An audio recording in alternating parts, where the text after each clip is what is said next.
সরিষা ফুলের মধু নামটা শুনলেই যেমন সরিষা ফুলের কথা মনে পড়ে, তেমনি এই মধুর স্বাদ আর ঘ্রাণও কিন্তু বেশ আলাদা।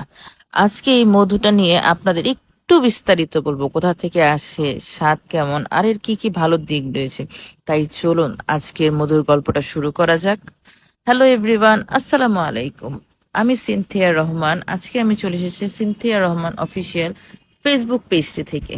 তো সকাল সকাল ঘুম থেকে উঠে পড়লাম এবং নিজেকে নিয়ে একটু সময় দেওয়ার চেষ্টা করলাম। আসলে দিন শেষে নিজেকে নিয়ে সময় দেওয়াটা খুবই জরুরি। দিন শেষে আপনি ছাড়া পৃথিবীতে কেউ আপন নয়।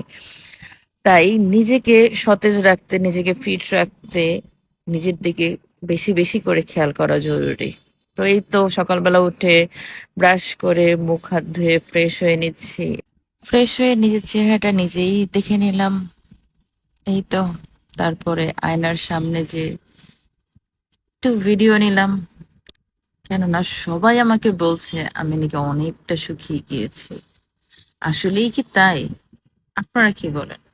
চলুন দেখে আসি শুকানোর জন্য কি করতে হবে। সকালবেলা ঘুম থেকে উঠে আপনার নিজের প্রতি সবার আগে যত্ন নিতে হবে, কেননা নিজের যত্ন আপনি ছাড়া পৃথিবীতে কেউই নিবে না, নিতে পারবেও না। যাই হোক, সকালবেলা উঠে আগে গরম পানি করে নিলাম। গরম পানির সাথে লেবু দিয়ে মধু দিয়ে খাবো। আপনি কি জানেন সরিষা ফুলের মাঠ থেকে সংগ্রহ করা মধুর স্বাদ কিন্তু অন্য সব মধুর থেকে একটু আলাদা। মিষ্টির সঙ্গে হালকা একটা তিতা ভাব আর সরিষা ফুলের সুন্দর ঘ্রাণ, এই মধুর স্বাদটাই একদম অন্যরকম হয়। সরিষা ফুলের মধুতে রয়েছে প্রাকৃতিক অ্যান্টিঅক্সিডেন্ট আর এটি শরীরে দ্রুত এনার্জি দিতে সাহায্য করে।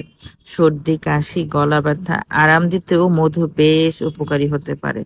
এছাড়া হজমের স্বাভাবিক প্রক্রিয়াতেও সহায়তা করতে পারে।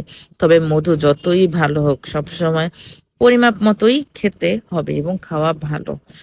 কেননা অতিরিক্ত মধু বলতে না, অতিরিক্ত যে কোনো জিনিসই শরীরের জন্য ক্ষতিকর।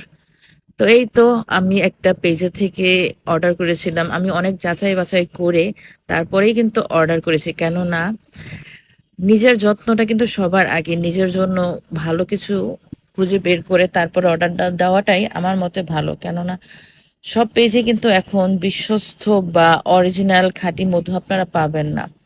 চোখ বন্ধ করেই একটি পেজকে বিশ্বাস করতে পারেন, সেটি হচ্ছে সওদাগর কর্পোরেশন। এটি আমি আমার ভিডিও ডেসক্রিপশন বক্সে দিয়ে দিব, কেননা আপনারাও যাতে অরিজিনাল অথেন্টিক মধুটি হাতে পেয়ে থাকেন। তো এই হচ্ছে সেই মধুটি যেটি আপনারা সওদাগর কর্পোরেশনে পেয়ে যাবেন। আমি কিন্তু উপরে স্ক্রিনশটটি দিয়ে দিয়েছি পেজে, যেন আপনাদের অরিজিনাল পেজটি খুঁজে পেতে সুবিধা হয়। মধু কিন্তু কোষ্ঠকাঠিন্য দূর করতে সহায়তা করে, শারীরিক দুর্বলতা দূর করে, এটি প্রাকৃতিক শক্তি বৃদ্ধিকারক হিসেবে কাজ করে এবং শারীরিক ক্লান্তিও দূর করে, পেটের সমস্যা দূর করে, কফ, সর্দি, কাশি এবং ডায়রিয়ার মতো পেটের বিভিন্ন সমস্যা এই মধু কার্যকর। সরিষা ফুলের মধু অন্য মধুর থেকেও বেশি পরিমাণে ফ্রুক্টোজ ও গ্লুকোজ ধারণ করে, যা শরীরের জন্য উপকারী। এর স্বাদ কিছুটা মিষ্টিও হালকা তিতা হতে পারে। এটি একটি জমে যাওয়ার বৈশিষ্ট্যযুক্ত, যা প্রাকৃতিকেরই একটি প্রমাণ।